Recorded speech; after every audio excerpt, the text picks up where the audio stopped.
கர்த்தர் நாமத்திற்கு மகிமை உண்டாகட்டும். அவனுடைய பெரிதான கிருபையினாலே தினம் ஒரு லோக சத்தத்தை நீங்கள் ஒவ்வொரு நாளும் கேட்டுக்கொண்டிருக்கிறீர்கள். அவருடைய வார்த்தைகள் ஒவ்வொரு நாளும் நீங்கள் கேட்கும்பொழுது அது உங்களுக்கு ஒரு பிரயோஜனமுள்ளதாக இருக்கிறது. தினம் தினம் அவனுடைய வார்த்தையை நம்ம கொண்டு இருக்க வேண்டும். அது மற்றவர்களுக்கு நம்ம சொல்வதாக இருக்க வேண்டும். அது ஒரு பிரயோஜனமுள்ள ஒரு வார்த்தையாக இருக்கும். நம்ம இன்னைக்கு ஒரு வசனம் பார்க்கலாம்.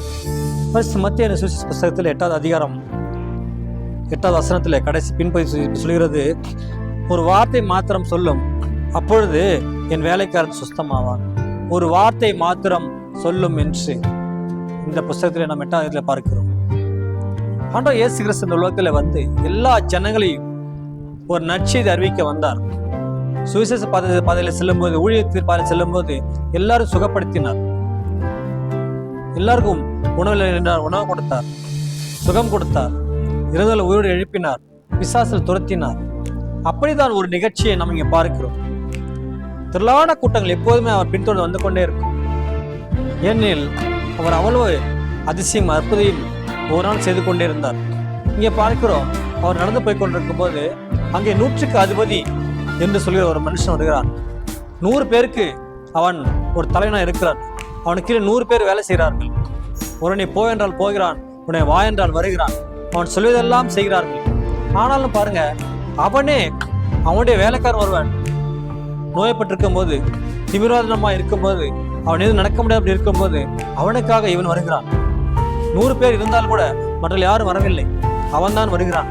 வந்து ஆண்டவர் கேட்கிறான், ஆண்டவரே, இவனுடைய வேலைக்காரன் இப்படியே திமிராதமாக இருக்கிறான், உன்னை சுகப்படுத்துவதற்கு ஆண்டவரே நீ உதவி செய்யும் என்று. ஆண்டவர் சொல்றாரு, நீ போ, நான் உன் வீட்டுக்கு வருகிறேன் என்று, நான் வந்து சொஸ்தமாக்குவேன்.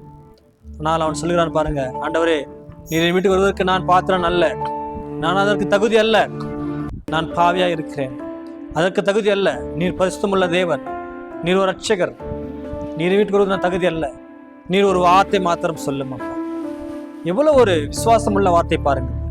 ஆண்டவரத்தில் வாயிலிருந்து ஒரு வார்த்தை மாத்திரம் வந்தால் போதும் என்று அவன் நினைத்தான். அப்போது ஆண்டு சொல்றாரு, இஸ்ரவேலுக்குள்ளே இப்படிப்பட்ட விசுவாசத்தை நான் காணவில்லை என்று, நீ போ, உன் விசுவாசப்படி உனக்கு ஆக கடவுது என்று ஒரு வார்த்தை மாத்திரம் சொன்னார். சொன்ன அந்த மாத்திரமே அந்த வேலைக்காரன் அந்த இடத்துல அவன் சுகம் பெற்றான் என்று பார்க்கிறோம். ஆண்டுடைய வாயிலிருந்து வருகிற அந்த ஒரு வார்த்தை, அதுதான் நமக்கு முக்கியம். யாரையோ என்னென்ன சொன்னாலும் சரி, கர்த்தருடைய வாயிலிருந்து வருகிற அந்த ஒரு வார்த்தை நமக்கு மிகவும் முக்கியதாக இருக்கிறது. நீ போ, உன் விசுவாசப்படி உனக்கு ஆக கடவுள், அவ்வளவுதான். ஒரு சமயம் இது போல் திரளான ஜனங்கள் போய்கொண்டு அவர் நடந்து போய்கொண்டிருக்கும் போது 12 வருஷமாக பெரும்பாடுள்ள ஒரு ஸ்திரீ 12 வருஷமாக மிகவும் வேதனைப்படுகிறார். நோய் சரியாகவில்லை. பெரும்பாடுள்ள ஸ்திரீ ஆண்டவரை பார்க்க முடியவில்லை, பேச முடியவில்லை, கிட்டே போக முடியவில்லை. அவருடைய வஸ்திரத்தை மட்டும்தான் அவன் போய் தொட்டார். வஸ்திரத்தை தொட்ட மாத்திரமே ஆண்டு திரும்பி பார்த்து, யாரை தொட்டது ஒரு வார்த்தை சொல்றாரு. அதன் பிறகு அவள் பயந்து நடுங்கி முன்னே வரும்போது, உன் விசுவாசப்படி உனக்கு ஆக கடவுது என்றார். அந்த ஒரு வார்த்தை மாத்திரம் தான் சொன்னார். உடனே அவள் தொட்ட மாத்திரத்திலே சுகம் பெற்றாள் என்று பார்க்கிறோம். இப்படி அநேகமான காரியங்கள் வேதத்தில் பார்க்கிறோம். ஆண்டவர் சொன்ன ஒரு வார்த்தை தான். இந்த ஒரு வார்த்தைக்காக நாம் காத்திருக்க வேண்டும். இன்றைக்கு நம்ம அநேகம் பேர் சோர்ந்து போகிறோம். இவ்வளவு காலத்துக்காக நாம் ஜெபித்துக் கொண்டிருக்கிறோம், இவ்வளவு காலத்துக்காக நாம் பிரயாசப்பட்டு கொண்டிருக்கிறோம். எவ்வளவு நாட்கள், எவ்வளவு காலங்கள் போய் கொண்டிருக்கிறது. ஆண்டவரே, ஒரு வார்த்தை மாத்திரம் சொல்லும் என்று நம்ம ஆண்டவர் கேட்கும் போது நமக்கு பதில் கொடுக்க வல்லவராக இருக்கிறார். எளியவர்களின் விண்ணப்பத்தை கேட்பவர், சிறுமியார் விண்ணப்பத்தை கேட்பவர், ஏழைகள் விண்ணப்பத்தை கேட்பவர், புறந்தள்ளப்பட்டவர்கள், ஒதுக்கப்பட்டவருடைய விண்ணப்பத்தை கர்த்தர் கேட்டுக்கொண்டிருக்கிறார். நம்முடைய எண்ணங்களை, சிந்தனைகளை கர்த்தர் அறிந்திருக்கிறார். ஆனால் நாம் கேட்பது அதுதான், ஆண்டவரே, ஒரு வார்த்தை மாத்திரம் சொல்லுங்கப்பா, அப்போது நான் சுகம் பெறுவேன். வியாதோடு இருக்கிறீர்களா, பலத்தோடு இருக்கிறீர்களா, ஆண்டவரே, ஒரு வார்த்தை மாத்திரம் சொல்லுங்க, எனக்கு சுகம் கிடைக்கும். நீ நன்றாய் இருப்பாய்னு சொல்லுங்க, நான் நன்றாய் இருப்பேன். நீ ஆசீர்வாதமாய் இருப்பாய்னு சொல்லுங்க, நான் ஆசீர்வாதமாய் இருப்பேன். அப்படிதான் ஒவ்வொரு நாளும் ஆண்டு நமக்கு கொடுத்துக்கிற வாக்குத்தத்தங்கள்.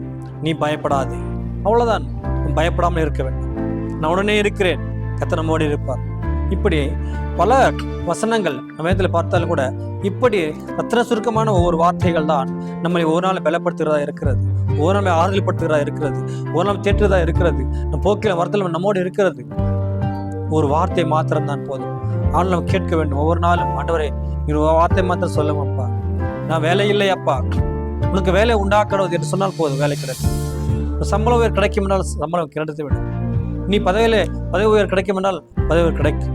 சமூகத்தில் நீ பெரிய அந்தஸ்து வருவாய் என்றால் நிச்சயமாக வருவோம். ஆணுடைய வாயிலிருந்து வருகிற அந்த வார்த்தை மிகவும் முக்கியமானதாக இருக்கிறது. சிலுவை மரத்தடில் அவர்கள் இருக்கும்போது சொன்ன 7 வார்த்தைகள் உலகமெங்கும் இன்றைக்கு பெரிய பிரபலமான ஒரு வார்த்தை. அதை நம்ம அனுதம் தியானித்துக் கொண்டிருக்கிறோம், குட் ஃப்ரைடே தியானித்துக் கொண்டிருக்கிறோம். அந்த 7 வார்த்தைகள் ஒவ்வொரு வார்த்தை தான் முத்தான வார்த்தைகள். அந்த வார்த்தைகள் உலகமெங்கும் இப்போது எல்லா ஜனங்களும் அதை பற்றி தான் பேசிக்கொண்டே இருக்கிறார்கள். சிலையிலும் அந்த 7 வார்த்தைகள் என்று. இந்த 7 வார்த்தைகள் முக்கியமாக பார்த்தீங்களா? ஏன் தெரியுமா? ஆண்டவர் வாயில் வந்த அந்த வார்த்தை, ஆண்டவர் என்ன சொல்வாரோ என்று ஜனங்கள் ஏங்கி தவித்துக் கொண்டே இருந்தார்கள். ஊழியத்தின் பாயில போய் கொண்டிருந்த போது அவர் என்ன சொல்வார், என்ன பேசுவார் என்று ஜனங்கள் பார்த்து கொண்டே இருந்தார்கள். வருஷம் அப்படியேதான் அவர் நடந்து போய்கொண்டே இருக்கிறார். அங்கே கண் தெரியாத ஒரு கூடன் உட்கார்ந்து கொண்டிருக்கிறான். அவர் நம்மை சுகப்படுத்துவார் என்று அவன் நினைத்தான்.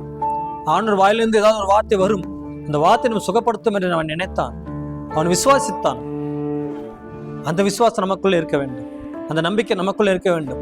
கர்த்தர் நிச்சயமாக அந்த நம்ம சுகப்படுத்துவார் என்று அவன் நினைத்தான். பாருங்க, அப்படி நினைத்த போதுதான் ஆண்டவர் வருகிறார். நான் உனக்கு என்ன செய்ய வேண்டும் என்று இருக்கிறாய்? ஆண்டவர், நான் பார்வையடைய வேண்டும். உன் விசுவாசம் எனக்கு ஆக்கிற ஒரு பார்வை உண்டாகட்டும். அவ்வளவுதான், பார்வை கிடைத்தது.